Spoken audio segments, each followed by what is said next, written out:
This is Speaking of Events, the podcast for event industry leaders. We bring together innovators, strategic rock stars, and visionary creatives to talk all about events, industry trends, and anything in between. And speaking of events, here is your host, Kerri Garbis. Many years ago, I'm doing my summer stock thing. I'm in New Hampshire at the Weather Vane, which is a long-standing summer stock in Whitefield, New Hampshire. And we used to perform in, it sort of looks like an old barn, essentially. It's a legit theater. And I get to the theater one night to do Joseph and the Amazing Technicolor Dreamcoat, and I'm the female lead. And we get there and there's no electricity in the barn, none. And it's a barn, so there's lots of open windows kind of on the side that they close to make it dark so they can put the lights on the stage.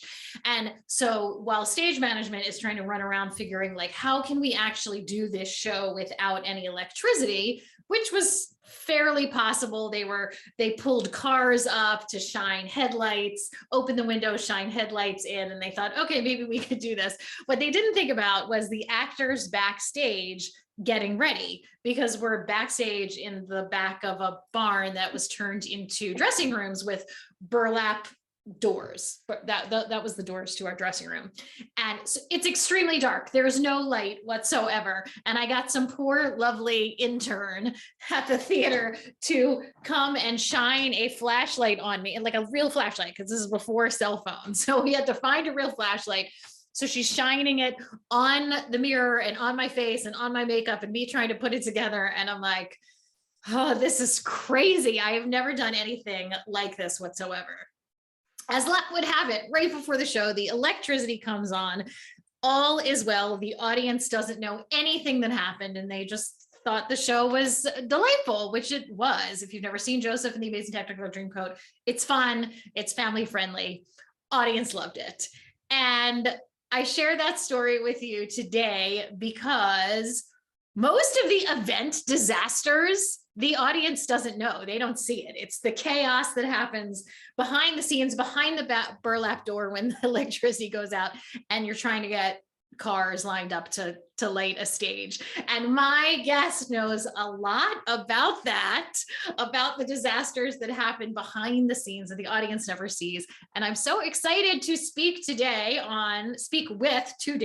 on Speaking of Events, the President and Chief Revenue Officer at LASSO, our very special guest, Angela Alea. Welcome to Speaking of Events.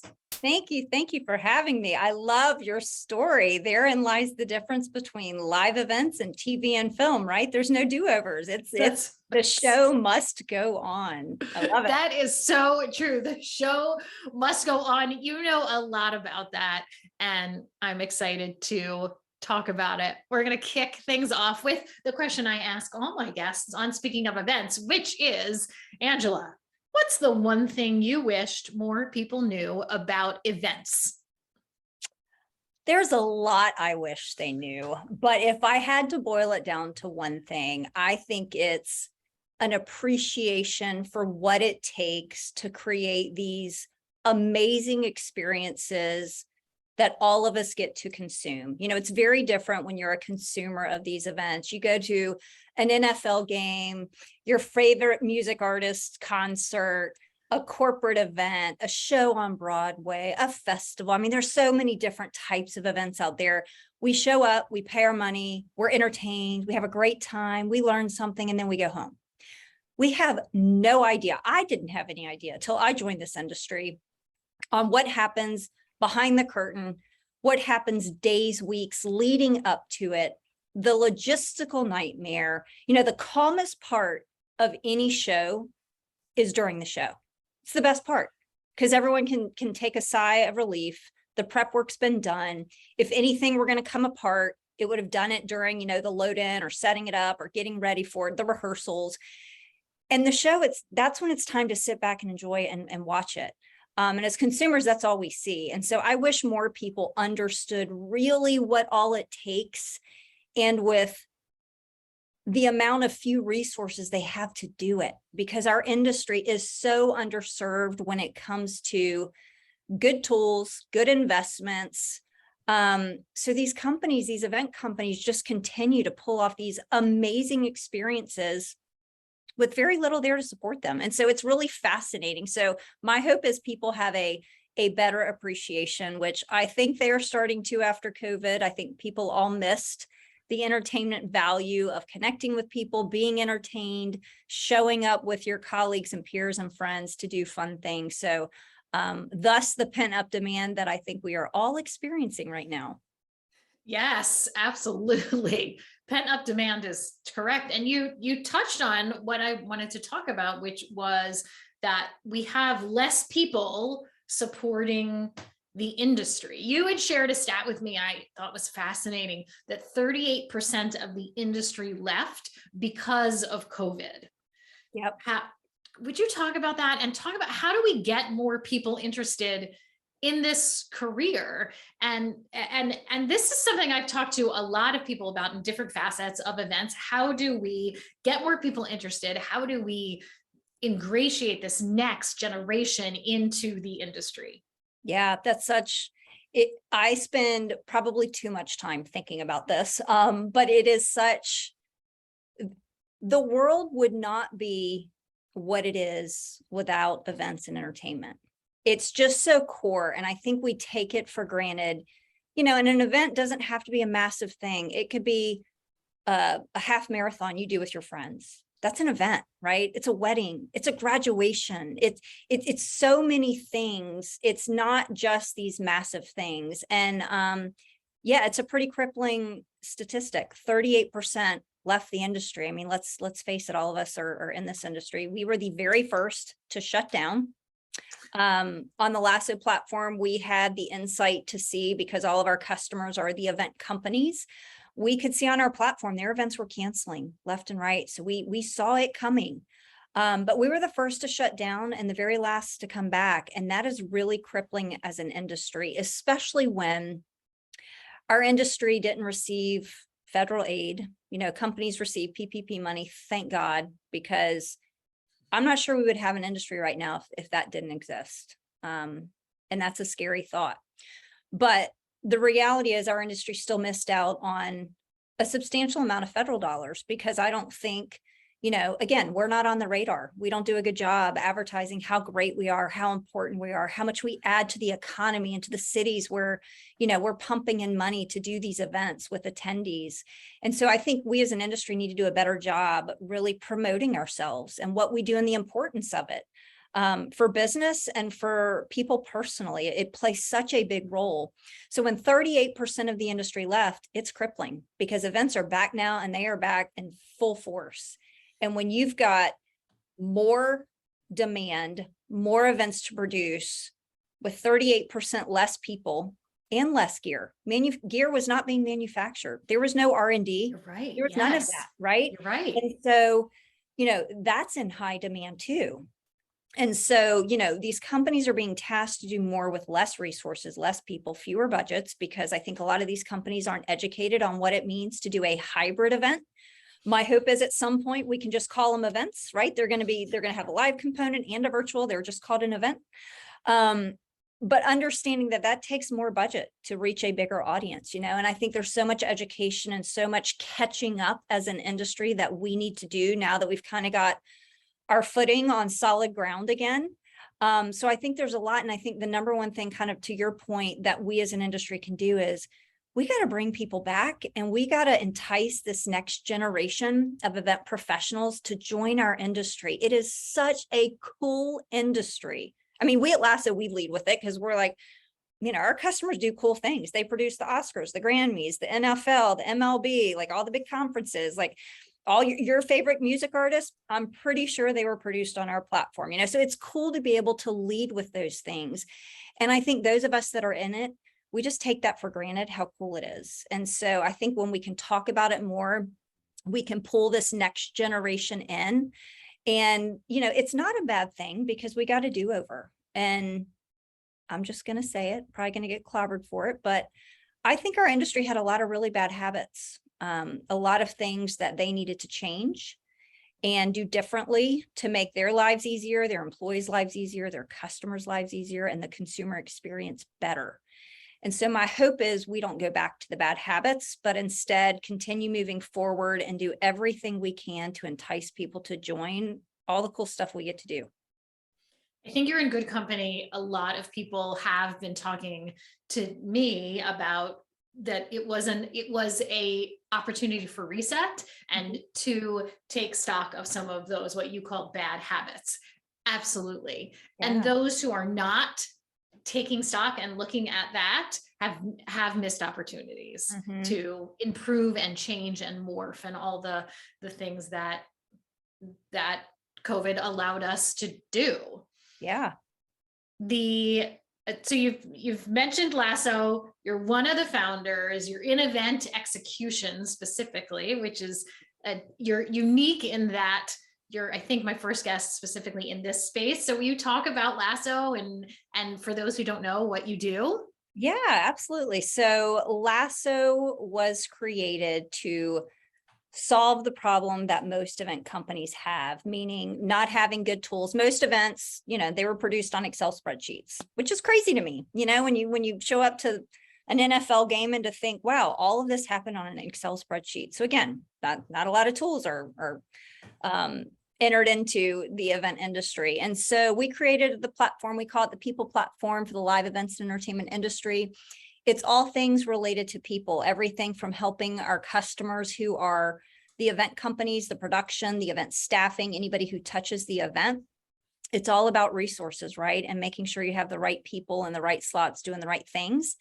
And so our platform really addresses everything from helping them build their talent bench all the way to crewing events, tracking time, booking people's travel, getting it to payroll, communicating the thousands of logistical pieces of information that you got to get to the people who are doing the load in versus running of the show.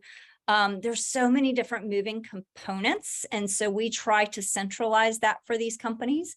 And then when they run out of talent, because again, there's a massive shortage, LASSO happened to be in the right place at the right time. So even prior to COVID, we launched our crew marketplace, which we reserve exclusively for our platform customers to allow them to tap into our talent pool of the top 25 production positions across the top 25 markets in the US. So when they run into that shortage and say, hey, we've got a load in tomorrow and we need 20 stagehands in LA and we need 4 camera operators and a V1 and those sorts of things, they can press a button in our technology and tap into our talent pool. So we are both a software as a service as well as a workforce as a service. Wow, amazing. Congratulations. Thank you. It's been a fun ride doing really cool stuff in this industry. Yes, this is such a needed piece, and you are truly absolutely behind the scenes. And while I ask a lot of my guests what are some in front of the scene disasters you can talk about, I'm going to ask if you have a behind the scenes disaster story you could share. Yeah, absolutely. And it's just common, right? It's just these are things that happen. So there's everything from the wrong gear showing up at the wrong show to the truck. You're supposed to be able to get into the room at 7 a.m. So you've got 100 people there ready to help you load in the show, set it up, test the equipment, do all of that. 100 people are there ready to go. Truck says they're going to be there. And you're now waiting 3 hours later, truck's still not there. You're paying the wages for 100 people standing around. And most importantly, you now have 3 hours less to put the show together, right? Because at the end of the day, the show always goes on, no matter what. That's what's amazing about our industry. They are so committed to making it happen, come hell or high water, it's going to happen. And again, we show up for the event. We have no idea the chaos that has ensued the past 24 to 48 hours. So that's a common one. They think they can get into the room, but whoops, they're not ready for you. So now yet again, you're waiting. And again, the time crunch, you have a compressed timeline to get those things done. So there's all sorts of those things that happen. But again, at the end of the day, show goes on. The show goes on. Absolutely. I've been there many times. Even standing in the dark with a flashlight on your face, the show. Right, exactly. Yeah, exactly. And it's a lot of chaos, right? It is constant chaos. And then your thought of that, it's the easiest part is the show, because that's when you're in the back breathing, is 100% true. Yeah. And now you also too have a podcast. It is called, guess what? Corralling the Chaos. Yeah. So Corralling the Chaos, it's what we all do well in this industry, right? We have to learn how to deal in organized chaos, as I like to call it sometimes, right? Like in our event, our industry is so full of things that are just by very nature, they're complicated. But I think what our industry has done to itself is we've made the things that don't need to be complicated, right? And it's chaotic. And part of it is just because there's not a lot of investment dollars in our industry. So they're forced to produce an entire event on Excel spreadsheet. That alone is chaotic. So yeah, so we talk about everything from the us versus them mentality, right? There's this huge disconnect between the companies producing the event and the crew that they're hiring to do it. Many times, these companies are forced to go to new venues they've never produced in, new customers, right? Like most of our customers have changed, right? There's been a lot of that chaos even within their customer base. And you've got a group of 100 people who've probably never worked together before to show up, to put things together in a specific venue that maybe they've never worked in before. Every company's different because these are mobile contingent workers. They're freelancers, right? They work for lots of different companies. So they don't show up and do the same thing for every show. It's different. And so being able to communicate all those last minute changes, first of all, how am I going to find 100 people who know how to run our equipment, who are reliable, who've worked events before, who are professional, who can maybe be customer facing to mic up Bill Gates if needed, right? You're looking at all these nuances. Right, it's never about warm bodies. And when you're trying to match people, that is certainly more of an art than a science. And so it's hard to do those things. And then when you've got crew call times that change all the time, attire that's going to change. Again, the truck's showing up late, don't show up at 7, show up at 10. Instead of going into this room, we're going to put you in this ballroom instead. All of those things are changing all the time. And how do you communicate it to 100 people, right? Some are traveling in, some aren't, some are on their phone, some like email, some like text, some just they're not going to answer their phone. And so when you're in the middle of that, trying to coordinate it, you're like, man, fingers crossed. I really hope all 100 people know we moved the call time. We need them to show up earlier. We need them to wear the white shirt, not the black shirt. We need them to go in this room, park in this place, meet with this person. There's so many different moving pieces. And so when you're talking about human relationships, right? And how do you get these people to show up to work with your common mission, because you as the company are tasked with producing this, there's a lot that can happen and it's chaotic and it's really stressful. And so we dig into things like that. We dig into things like how companies are selling these shows, the education they need to do on the front end to better educate. How do we attract better people to our industry? How do we set expectations? How can we make freelancers feel a part of that company, right? During the time that they're working with them, so they're not made to feel like they're on the outside, just a freelancer, but how do you engage them and really bring them into the fold of your company? So there's all sorts of things that we really dive into, but our audience is really focused on both the people helping to execute the events as well as the companies executing. That sounds awesome. I look forward to listening. We'll put a link in the show notes to Corralling the Chaos. And where can people find it other than in the show notes? The typical podcast, all the typical outlets, all the places where you can find, speaking of events, you can find Corralling the Chaos as well. These are huge. You're talking about huge events. You were talking about music artists, NFL, the big things that are gigantic revenue drivers. You're right, to the towns, to the cities, and to the individuals supporting these events. So why isn't there more investment dollars in this part of the industry? Well, I think that kind of falls into a number of things. Our industry this baffles me. We don't even have our own SIC code or NAICS code. Yes. Baffles me. Like we're not even established as a standalone industry, right? We're just now starting to get lobbyists. There's an organization that I encourage all of you to check out called Live Events Coalition. They've really worked very hard to put our industry on the map. And it's going to take all of us again. I know I've said that a few times, but it really does take all of us pushing the agenda and really making sure we are seen and heard. It would have been great if we were seen and heard before COVID. But I think all of us after COVID have kind of really understood the true importance of that, to make sure that we get investment dollars. And I think it's really hard to explain what we do. I mean, I don't know about all of you, but if a friend asks me, what do you do?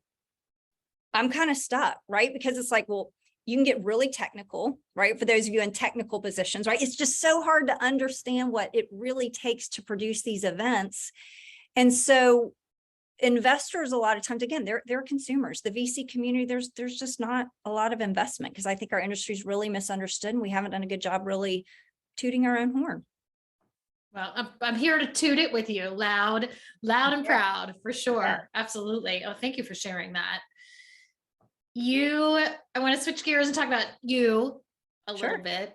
And you grew up in Florida, and you had a bit of a journey to get here to LASSO, to this industry. Would you tell us how you got here? Yeah, absolutely. So yeah, from Florida, live in Atlanta now, in a suburb outside of Atlanta called Alpharetta. I feel like this is home now. I've been here for 25 years. So a long time. But yeah, my journey to events, I've always kind of been in revenue producing roles, whether directly in sales or consulting roles. And but one of my clients was in this industry, and consulted with them. They were one of the first to kind of switch from 1099s to W-2s, which at that time was unheard of, but it's definitely the commonplace now. It is indeed. So it was more of a pioneer in the industry, mid-sized production company. And I'm a very curious person by nature. I ask lots of questions because I'm always trying to learn. And the more I learned about his company and the industry, the more fascinated I was by because again, I kind of saw behind the curtain through the eyes of this company. I was like, holy cow, how do you guys pull this off? I couldn't quite piece it together. And so after many months of just working with that company, he said, our industry, like there's nothing out there to help companies like mine.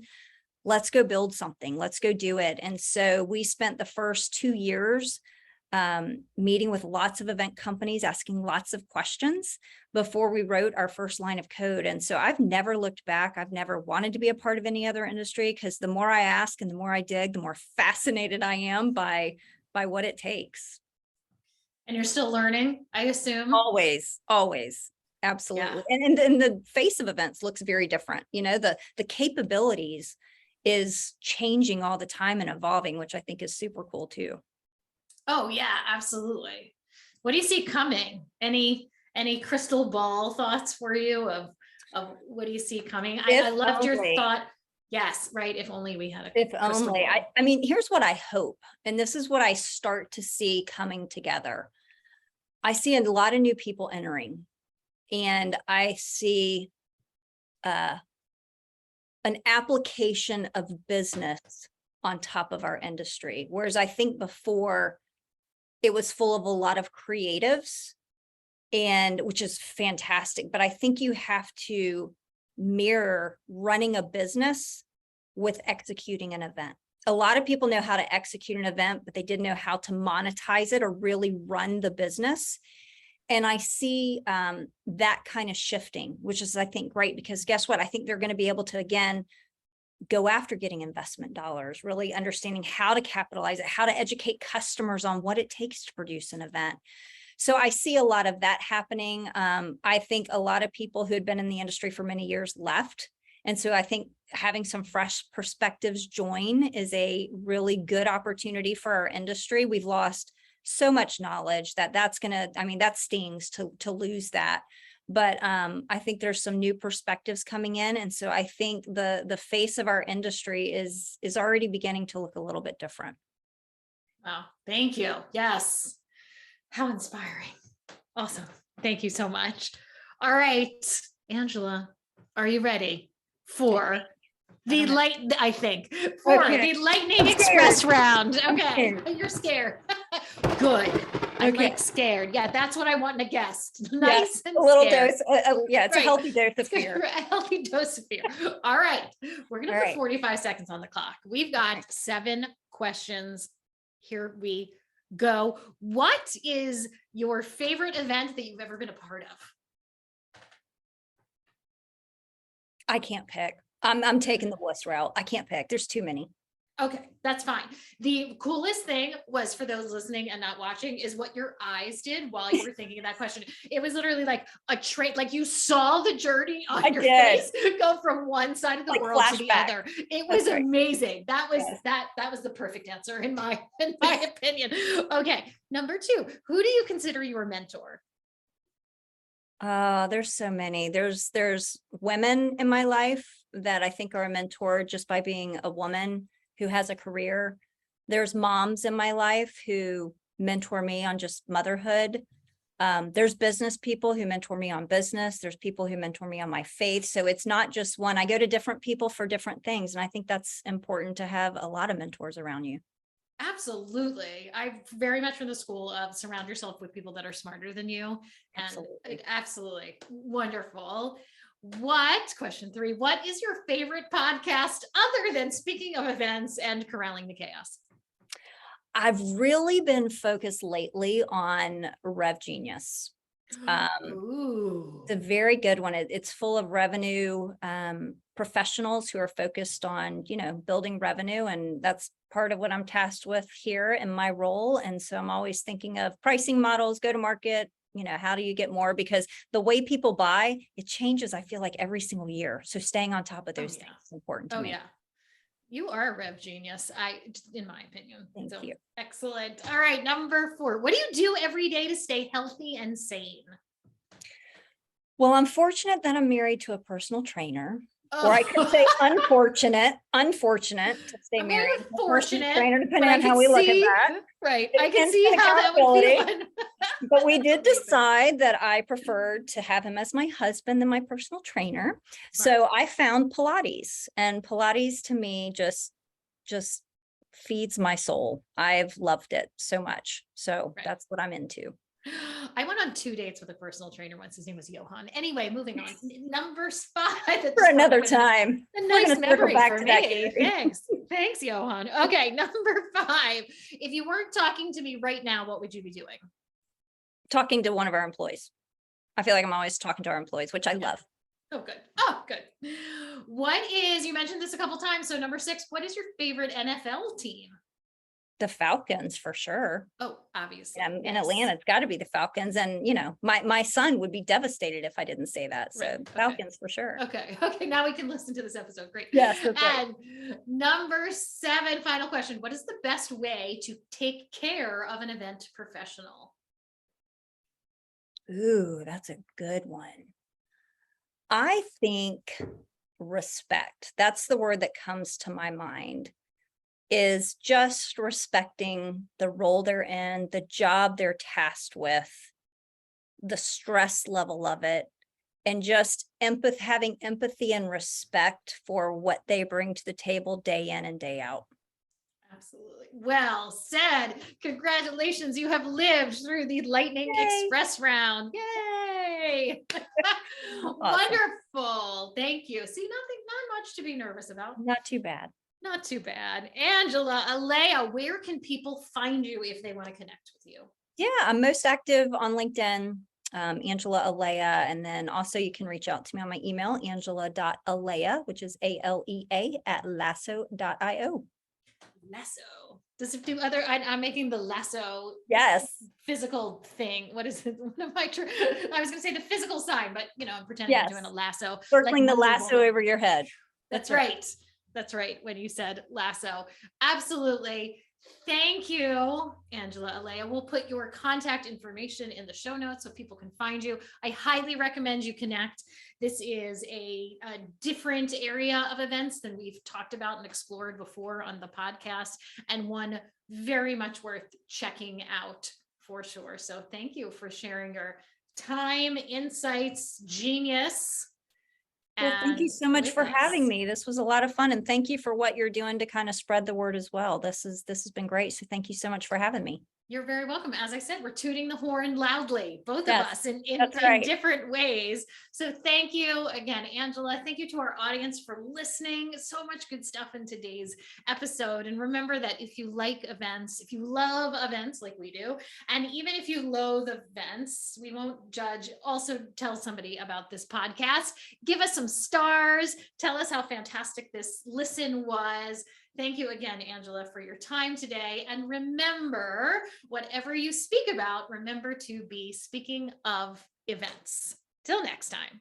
Speaking of Events is sponsored by Ovation, the gold standard for professional presence and speaker development training, helping everyone get prepared, get confident, and get Ovation.